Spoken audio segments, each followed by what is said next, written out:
And while we're taking a look at the frequently overlooked issues that women face with alcohol, the holistic sober coach Amy C. Willis joins us with more. And part of that is marketing.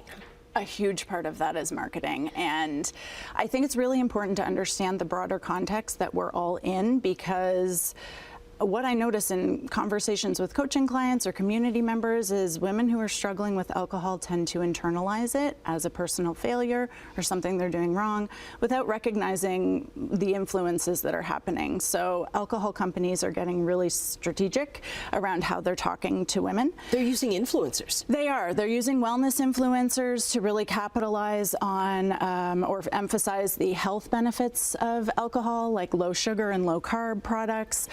They're really using feminized strategies like pinking or pinkwashing of products and imagery, using the association of female empowerment and alcohol, female friendship and alcohol, and really emphasizing the relaxation and rest and reward aspects of alcohol.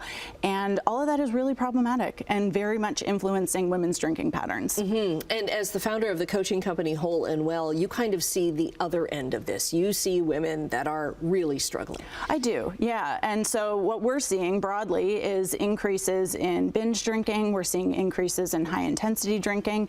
And we're also seeing the really negative impacts on women's health. So whether that is increases in rates of liver issues related to alcohol, heart disease related to alcohol, breast cancer related to alcohol, all of these things are really negatively impacting women.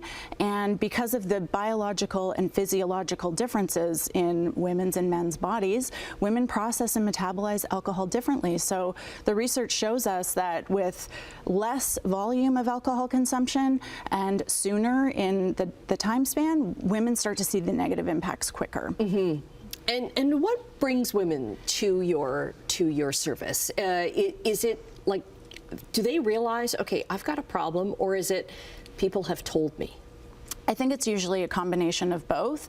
So in many cases, a lot of women are trying to change their relationship to alcohol, so they'll do something like Dry January and struggle with it, and recognize that maybe the issue is bigger than they realized, and they don't necessarily have the tools to create the lasting change that they're looking for. And that's when they might reach out to somebody like me for support and the accountability that's built into working with a professional. Mm-hmm. Mm-hmm. And because a lot of it, like if you're using it as a coping mechanism, yep, it's kind of like you have to see, what are you trying to cope with? That's exactly right. So really examining what alcohol does in your life, what are you looking to it for, and then addressing those issues. So if it's a stress management tool, if it's drinking out of boredom or loneliness or habit, it's looking at what you can do as alternatives to alcohol so that it no longer feels as necessary. Mm-hmm. Yeah. You do one-on-one virtual coaching, but you also do group coaching as well. That's correct, yeah. So depending on the person and the need, whether they want something more private and maybe intensive or something in a community setting, I have options for everybody. Okay, we'll get all those options up to help more women and men as well.